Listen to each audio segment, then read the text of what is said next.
First on report. കൊല്ലത്ത് ഭാര്യയുടെ കിടപ്പറ ദൃശ്യങ്ങൾ ഭർത്താവ് അശ്ലീല വെബ്സൈറ്റുകൾക്ക് വിറ്റെന്ന പരാതിയിൽ കേസെടുത്തിരിക്കുന്നു. 2022 മുതലാണ് ഭാര്യയുടെ നഗ്നചിത്രങ്ങൾ പകർത്തിയതെന്നും ഇതേ വർഷം പ്രതി അശ്ലീല ദൃശ്യങ്ങൾ വെബ്സൈറ്റിൽ അപ്ലോഡ് ചെയ്തുവെന്നും കണ്ടെത്തി. കുട്ടിക്ക് മുന്നിൽ ലൈംഗിക വൈകൃതം നടത്തിയത് ചോദ്യം ചെയ്തതിന് പരാതിക്കാരിയെ മർദ്ദിച്ചു. ഒളിവിലുള്ള പ്രതിക്കായി കണ്ടെത്താൻ അന്വേഷണം ഊർജിതമാക്കി പോലീസ്. പരാതിക്ക് പിന്നാലെ യുവതിയും ഭർത്താവും തമ്മിൽ സംസാരിക്കുന്ന സംഭാഷണങ്ങൾ പുറത്തുവന്നു. ആദ്യം അത് കേൾക്കാം. നീ എല്ലാം അപ്ഡേറ്റ് ചെയ്തെന്ന് പറഞ്ഞാൽ നമുക്ക് ഇത് കേസ് കൊടുക്കണ്ടേ? ഐ മീൻ അതാരാ? നീ പറഞ്ഞു ഏതോ ലിങ്ക് നീ കണ്ടുപിടിച്ചു, അതിൽ കയറി നോക്കിയപ്പോൾ ഇല്ലാന്ന്. അത് ഏത് ലിങ്ക്? നിനക്ക് ഓൾറെഡി അങ്ങനെ ഒരു പ്രോബ്ലം ഉണ്ടെന്ന് കൗൺസിലേഴ്സ് എൻ്റെ അടുത്ത് പറഞ്ഞതാണ്. അപ്പം നമുക്കത് മാന്യമായി അത് ചികിത്സിച്ച് മാറ്റാം. ഇത് ലാസ്റ്റ് ആൻഡ് ഫൈനൽ വാർണിംഗ് ആണ്. ഞാനൊരു കാര്യം നിന്നോട് ചോദിച്ചോട്ടെ, കുഞ്ഞിൻ്റെ മുമ്പിൽ നിന്ന് ആ നിനക്ക് തെറ്റായിട്ട് തോന്നിയിട്ടുണ്ടോ? അത് ഞാൻ ചെയ്ത തെറ്റാണ്. ഓക്കെ, ഇതും ചെയ്തത് തെറ്റാണ്. ഒരു കുടുംബം മൊത്തമാണ് വെണ്ണീറായി പോവാം. അത് നമ്മൾ രണ്ടുപേരും എടുത്ത ഫോട്ടോയാണ്. നിനക്ക് ഇഷ്ടപ്പെട്ട് നീ എടുത്തതാണ്. എനിക്ക് കാണണം, ഇത് വെളിയിൽ പോവേല, നീ എടുത്തതാണ്. ആണോ അല്ലേ? ആണ്. അത് മൂന്നാമതൊരാൾ കണ്ടു. എന്റെ സമ്മതത്തോടെയാണോ അത് കണ്ടത്? എന്റെ സമ്മതത്തോടെയാണോ നീ അത് ഇട്ടത്? ഞാനല്ല ഇട്ടത്. ഓക്കെ, അവര് കണ്ടോ? എനിക്ക് മാനമുണ്ടോ? എനിക്ക് മാനവും അഭിമാനവും ഉണ്ടോ? നീ അത് എടുക്കുമ്പോഴും ഞാൻ പറയുന്നുണ്ട് എന്ത് വൾഗറാ, ഡിലീറ്റ് കൊള്ളത്തില്ല. അപ്പൊ നീ എന്തോ എൻ്റെ അടുത്ത് പറഞ്ഞത് ഓർക്കുന്നുണ്ടോ? എന്താ നീ പറഞ്ഞത്? പറ. എനിക്ക് മാത്രം കാണാനുള്ളതല്ലേ, അതിനെന്താ നിനക്ക് നാണക്കേടെന്ന്? നീ അത് പറഞ്ഞിട്ടുണ്ടോ ഇല്ലേ എനിക്ക് മാത്രം കാണാനല്ലേ എന്ന്? ഞാൻ പറഞ്ഞിട്ടുണ്ട്, പക്ഷെ ഞാനത് എങ്ങും ഇട്ടിട്ടില്ല. ഈ ശബ്ദ സംഭാഷണത്തിൽ സ്വകാര്യതയെ മാനിച്ച്, അതിജീവിതയുടെ സ്വകാര്യതയെ മാനിച്ച് ശബ്ദ സംഭാഷണത്തിൽ അവരുടെ ശബ്ദങ്ങൾ ഞങ്ങൾ എഡിറ്റ് ചെയ്തിട്ടുണ്ട്. AV ജയശങ്കറുണ്ട്. AV ജയശങ്കർ ദീർഘമായ സംഭാഷണമാണ്. നമ്മൾ അത് കേട്ടുകൊണ്ടിരിക്കാൻ തന്നെ പ്രയാസമാണ്. അതിജീവിതയുടെ മാനസിക സമ്മർദ്ദം എത്രത്തോളം ഉണ്ട് എന്ന് നമുക്ക് ഊഹിക്കാവുന്നതേ ഉള്ളൂ.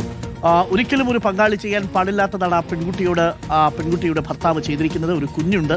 ആ കുഞ്ഞിന് മുന്നിൽ വെച്ച് അയാൾ വളരെ വൾഗറായി പെരുമാറി എന്നുള്ള പരാതിയുണ്ട്. പക്ഷേ ആ പരാതിയിൽ കേസെടുത്തിട്ടില്ല എന്നാണ് മനസ്സിലാക്കുന്നത്. ഈ യുവതി നൽകിയ പരാതിയിൽ ഇപ്പോൾ കേസെടുത്തിരിക്കുന്നു. എന്താണ് FIR-ൽ പറയുന്നത്? ഭർത്താവിനെ തേടി പോലീസ് ഇപ്പോഴും ഉണ്ടോ? നാട്ടിലുണ്ടോ ഭർത്താവ് ഇപ്പോൾ? ഡോക്ടർ അരുൺ, വളരെയധികം ഞെട്ടിക്കുന്ന ഒരു വാർത്താ പകലായിരുന്നു ഇന്ന്. കാരണം ഈ വാർത്ത നമ്മൾ രാവിലെ റിപ്പോർട്ട് ചെയ്ത ഘട്ടത്തിൽ തന്നെ ഒരു ഭർത്താവിന് സ്വന്തം ഭാര്യയോട് ഇങ്ങനെയൊക്കെ ചെയ്യാനാകുമോ എന്ന് നമ്മൾ ചിന്തിച്ചു. അതും കൊച്ചു കുഞ്ഞിന്റെ മുന്നിൽ വെച്ചൊക്കെയാണ് ഈ പ്രതിയായ ഭർത്താവ് ഇത്തരത്തിൽ വലിയ ലൈംഗിക അതിക്രമം കാണിച്ചത്. ഈ സംഭവവുമായി ബന്ധപ്പെട്ടാണ് എന്തായാലും യുവതിയുടെ പരാതിയിൽ പോലീസ് നിലവിൽ കേസെടുത്തിരിക്കുന്നത്. BNS 77, 118, 115, 2 IT ആക്ടുകൾ ഉൾപ്പെടെയുള്ള വകുപ്പുകൾ ചുമത്തിയാണ് കേസ്. അതായത് ഈ മർദ്ദനം ഉൾപ്പെടെയുള്ള കുറ്റകൃത്യങ്ങളൊപ്പം തന്നെ ഈ IT നിയമപ്രകാരം ഇത്തരത്തിൽ ഈ അശ്ലീല ദൃശ്യങ്ങൾ വെബ്സൈറ്റുകൾ ഉൾപ്പെടെ പങ്കുവച്ചത് ഉൾപ്പെടെയുള്ള കുറ്റകൃത്യങ്ങൾക്കെതിരെ വകുപ്പുകൾ ചുമത്തിക്കൊണ്ടാണ് പോലീസ് ഇപ്പോൾ നിലവിൽ കേസെടുത്തിരിക്കുന്നത്.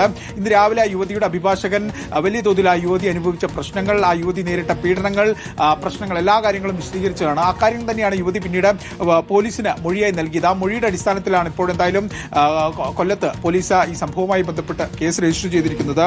പ്രതി ഭാര്യയുടെ നഗ്ന ചിത്രങ്ങൾ പകർത്തിയത് 2022 മുതലാണ്. നഗ്ന ചിത്രങ്ങളും ഫോട്ടോയൊക്കെ എടുക്കാൻ തുടങ്ങിയത് 2022 കാലം മുതലെന്നാണ് FIR-ൽ പറയുന്നത്. ഒപ്പം തന്നെ ഈ പ്രതി അശ്ലീല ചിത്രങ്ങൾ ഈ വെബ്സൈറ്റിൽ ഉൾപ്പെടെ അപ്ലോഡ് ചെയ്തത്, അല്ലെങ്കിൽ ഈ സ്ത്രീ ആ കാര്യം അറിഞ്ഞത് ഈ വർഷമാണ്. ഈ വർഷം ജൂൺ മാസത്തിന് ശേഷമാണെന്ന് ഈ FIR-ൽ പറയുന്നുണ്ട്.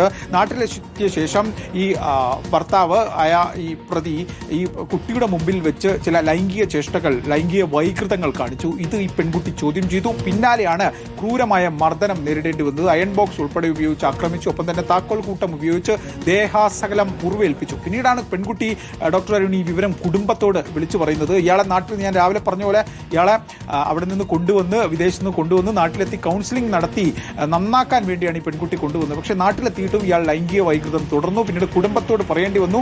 അങ്ങനെ അത് കേസായി. ഇപ്പോഴെന്തായാലും പോലീസ് ഇയാൾക്ക് വേണ്ടിയുള്ള അന്വേഷണം നടത്തിക്കൊണ്ടിരിക്കുകയാണ്. എന്തായാലും രാവിലെ വാർത്തയൊക്കെ വന്നതിന് പിന്നാലെ കഴിഞ്ഞ ദിവസം നാട്ടിലെത്തിയ ഈ പ്രതി മുങ്ങിയെന്നാണ് മനസ്സിലാക്കുന്നത്. ഇയാൾ ഒളിവിലാണെന്ന് പറയുന്നു. ഇയാൾ മൊബൈൽ ഫോൺ ഉൾപ്പെടെ സ്വിച്ച് ഓഫ് ചെയ്ത ശേഷമാണ് ഒളിവിൽ പോയതെന്നാണ് മനസ്സിലാക്കുന്നത്. നമ്മൾ ആ ശബ്ദ സംഭാഷണങ്ങൾ കുറച്ചു മുമ്പ് കേട്ടതാണ് ഡോക്ടർ അരുൺ. എങ്ങനെ ഒരു ഭാര്യയോട് ഇങ്ങനെ ഒരാൾക്ക് ചെയ്യാനാകുമെന്നൊരു ചോദ്യം, വളരെ ക്രൂരമായിട്ടാണ് ആ ഭർത്താവ് പങ്കാളിയെ ട്രീറ്റ് ചെയ്തത് എന്നതാണ് ഇപ്പോൾ പുറത്തുവരുന്ന വിവരം. 2022 മുതൽ പങ്കാളിയുടെ ദൃശ്യങ്ങൾ, ചിത്രങ്ങളെല്ലാം തന്നെ അശ്ലീല വെബ്സൈറ്റുകളിൽ ഈ ഭർത്താവ് വിൽപ്പനയ്ക്കായിട്ട് അപ്ഡേറ്റ് ചെയ്തിരുന്നു എന്ന വിവരമാണ് ഇപ്പോൾ പുറത്തുവരുന്നത്. ഭാര്യയുമായിട്ടുള്ള സംഭാഷണത്തിൽ താൻ ഇത് മറ്റൊരാളെ കാണിച്ചുവെന്നും അയാളാണ് ഈ ചിത്രങ്ങൾ അശ്ലീല വെബ്സൈറ്റുകളിൽ ഇട്ടത് എന്നും സമ്മതിക്കുക കൂടി ചെയ്യുന്നുണ്ട്.